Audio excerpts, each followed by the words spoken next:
Okay, hi everyone, Daryl here. So this is lesson 40 in my YouTube playlist Investing 101, and today we're going to talk about trade war. And well, the main motivation is that there is an ongoing trade war between the two major economies in the world, two largest economies, which is the US and China. So let's understand, a trade war is when two or more countries engage in activities designed to hurt each other's trade. So uh, what happens is that it's normally a result of protectionism with an intent to shield domestic businesses and jobs from foreign competition. So, like the Trump administration in the US is actually thinking that its negative balance of payments or its trade deficit with China is actually hurting their country. So what it did was that they actually imposed a lot of tariffs and restrictions. These are protectionist measures to try to um, reduce the trade deficit or try to reduce Chinese goods flowing into the US. And yeah, so this is actually hurting businesses both in China and US and the rest of the world. So the trade war is going to, in my opinion, is going to severely impact quite a lot of economies around the world, especially those that are export driven. Yeah, so it can actually be in the form of import tariffs or by placing restrictions on the opposing countries' imports, which is exactly what the US is doing to China currently.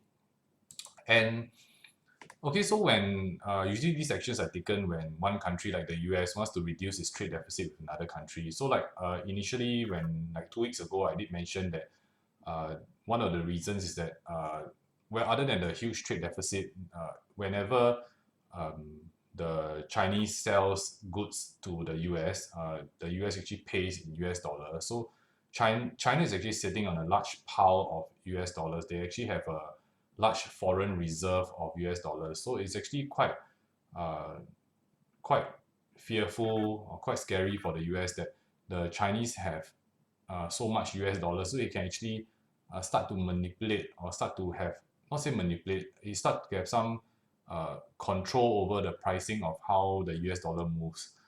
So some people may perceive this as unfavorable. So well, they actually come up with protectionist measures to try to protect their local economies against foreign uh, imports. So it usually starts when one country perceives another of engaging in unfair trading practices. So you can actually see that the US levies like protectionist measures against Chinese goods.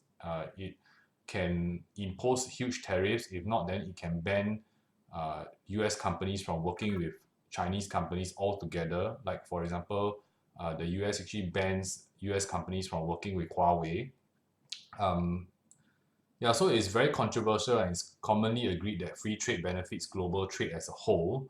So most economists think that free trade uh, and with specialization, different economies can benefit each other. So when protectionism comes in, it's actually not so beneficial to global trade as a whole.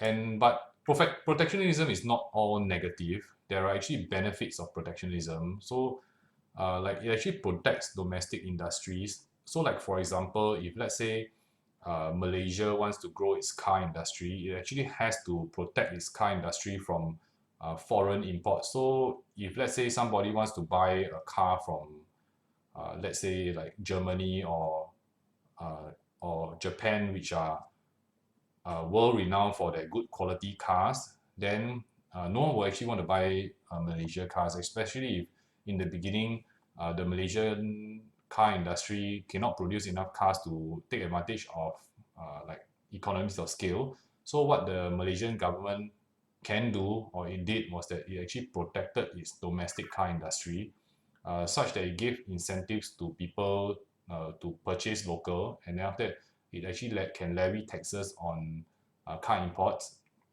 So it can actually protectionism can increase the demand for domestic goods, and because of that, it actually promotes local job growth because there's more demand for domestic goods. So there needs to be more workers to produce these goods, it actually punishes countries with poor trade policies and improves trade deficit, which is what the US is trying to do in its trade war with the Chinese. Okay, so disadvantages of protectionism, I'm more for the fact that protectionism is disadvantageous in totality. Of course, protectionism does have its benefits. Okay, but the disadvantages of protectionism is that it increases cost. So when you start levying tariffs, right, certain goods and services are very inelastic, which means that the local consumers uh, have to purchase this good from overseas. Okay, if let's say the local market cannot produce enough of these goods, and yet you levy a tariff on these goods, don't forget a tariff is actually a tax on the local consumer. So if the US government levies a tariff on certain Chinese goods coming into the US consumer is the one who pays for these tariffs. So it increases the cost of the good, it increases inflation, and then it causes marketplace shortages because you increase the cost of this good. Uh, yeah, people have to spend more, therefore inflation goes up. Okay, so it decreases consumer choice because people may not have that money to pay when you impose a tariff and then the price goes up. It discourages trade. So like if you impose a tariff on my goods, right, I will impose a tariff on yours. So overall, I don't buy your goods, you don't buy my goods. It slows overall economic growth and it damages diplomatic relationships. So uh, people tend to have, I mean, countries tend to have relationships with each other because they don't do business. Okay, so you can see that some countries that don't want to do business with another country, right? They don't really bother about diplomatic relationships. So the main reason why we are making friends all over the place is because we want to do business with each other. Okay, so if you come up with all these protectionist measures, it actually reduces the goodwill that is moving around various countries, and therefore overall diplomatic relationships will sour. Okay, so that's all for this topic for this week, and I'll see you in the next video. Okay, see ya.